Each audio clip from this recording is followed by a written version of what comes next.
ครับสบายดีทุกทำไมพี่น้องทุกคนทุกคนทุกคนทุกบ้านเป็นFCฝั่งไทยหรือฝั่งลาวในต่างประเทศมื้อนี้ก็พอมีเป็นมือซ่องเป็นมือกล้องให้แม่มีพี่น้องเอ้ย กำลังจะเคลื่อนศพแล้วพี่น้องเอ้ย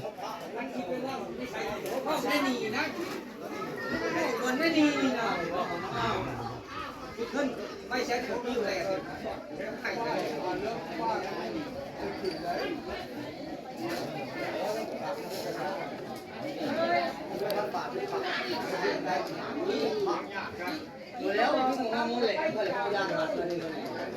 มึงมาสิมาใส่เขาปาดละนี่มาดึงฉันนี่ก็สิหาหุ้นคนหาชาผมไปก็ทิ้งกับลูกกระดำเดินไปส่งไปกันมาติดตายไปเลย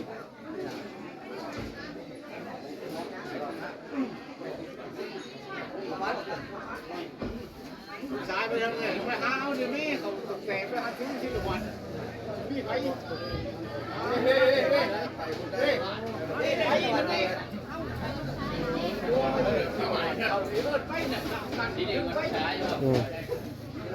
ชื่อศิลวัฒน์กับเน่งกับระบาดนี่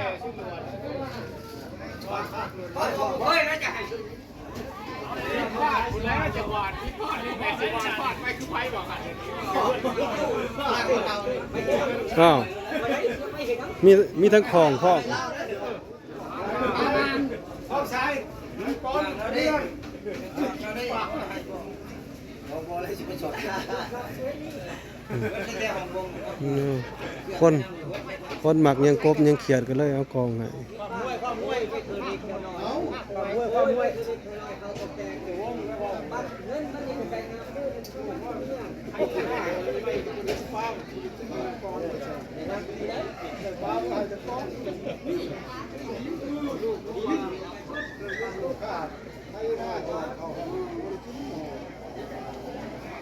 โอ้ยได้เก่าแหละนะ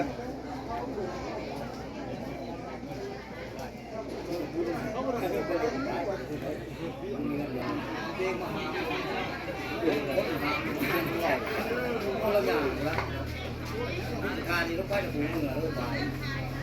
ยิงกันแต่แค่ตัวโตแล้วก็ได้ถึง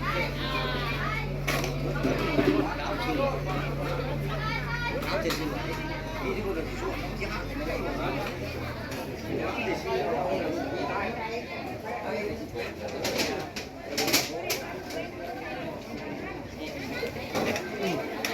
รมดาแล้วแก่แข็งโลกทั้งคนละเปียกบ้านที่บ้านนี่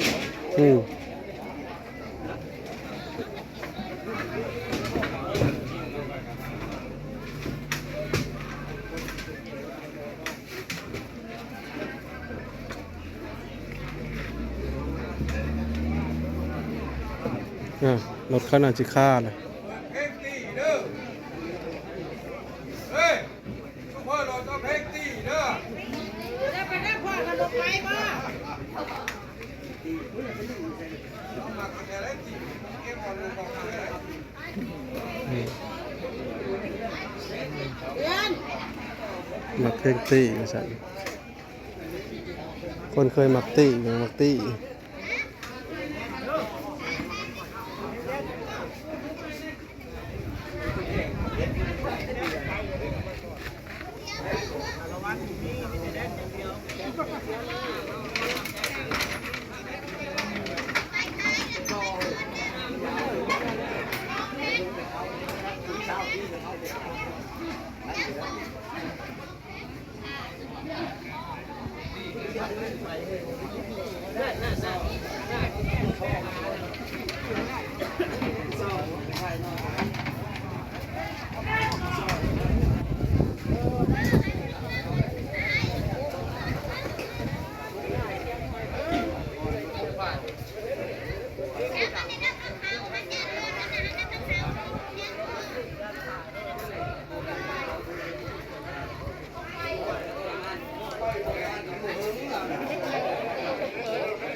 ว่าตั้งก็จะโดดขวางก็มีเกิด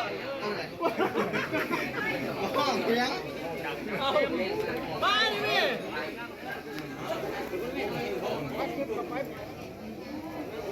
บ้องละหมักแดนเต็มที่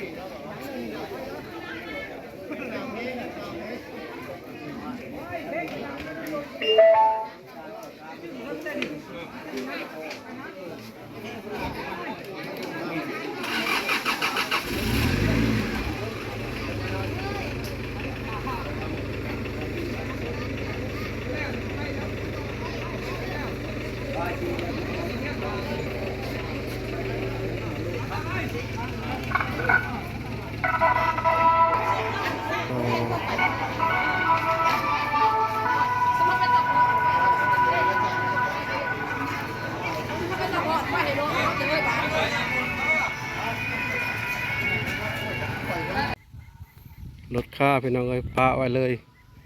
รถลงศพไปได้รถอันนี้ยังค่าบัด2 คันนะพี่น้องอีกคันนี้ก็ค่าพี่ไปได้แต่รถลงศพถือว่าแห้งเกิดพี่น้องเอ้ยแต่รถ2 คันนี่ไปบ่ได้เลยติดลมเลยเอารถไถมาดึงก็บ่ได้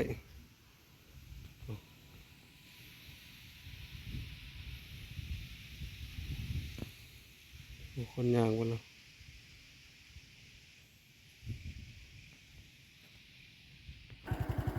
นี่ก็ฮอดพาน้ำล้นนะพี่น้อง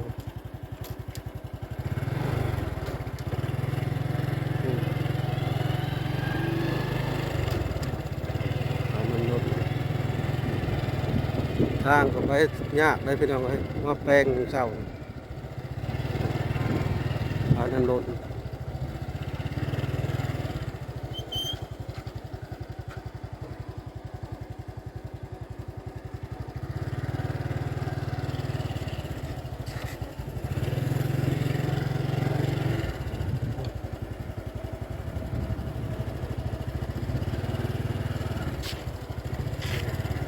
นี่ว่ามันยากเลย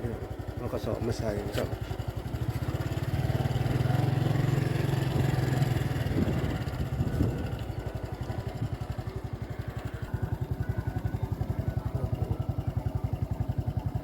แล้วก็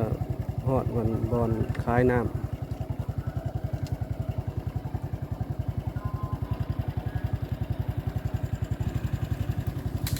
ยังทันได้ฮอดพี่น้อง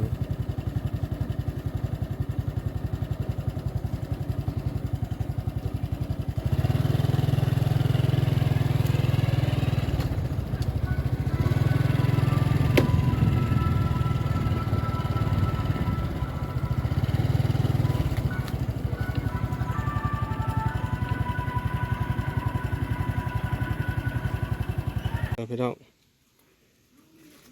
ตัวเฮ็ดพี่น้องเฮ็ดปวกตาบเถ่าเบิดบ่ตัวพี่น้องลุงเบิ้งค่ะเฮ็ด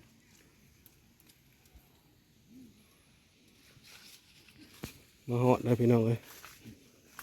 ป่าเฮ็ดทั้งมีเฮ็ดมีหยังป่าซ่าเห็ดกระไรมีคนกิน เอาพื้นก่อนพี่น้องเลยประเพณีบ้านเราต้องเอาพื้นตัวเราบ่ได้มาหาพื้นเราก็ต้องเอามาเอาพื้นพี่น้องพื้นเอาพี่น้อง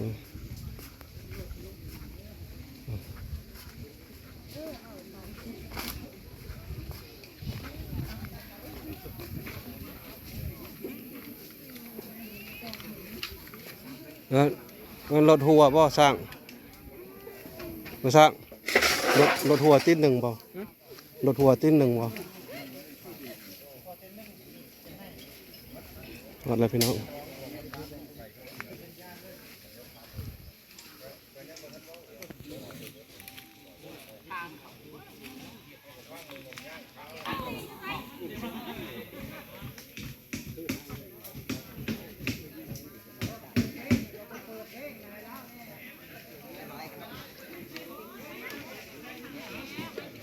กองพรมาประสาน3 เหรียญนะ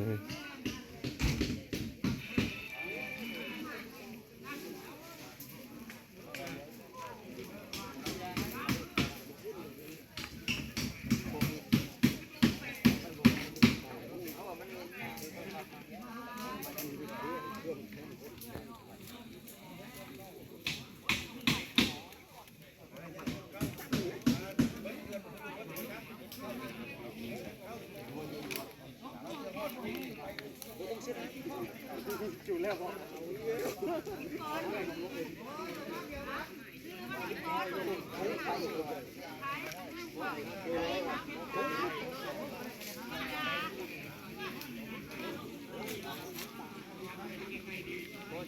ทุกคนมองเป็นแง่นี่คือไปเอาไปได้มาลุย มีความที่ของศาสนาพี่น้อง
เรียบร้อยแล้วทั้งศาสนา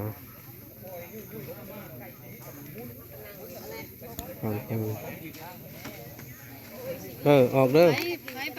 ผู้ใดสิไปโฮสต์อันยาคู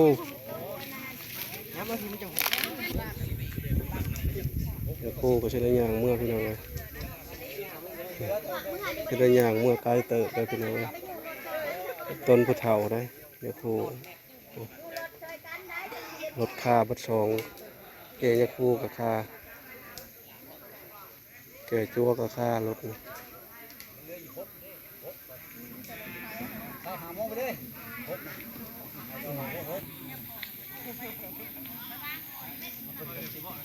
ย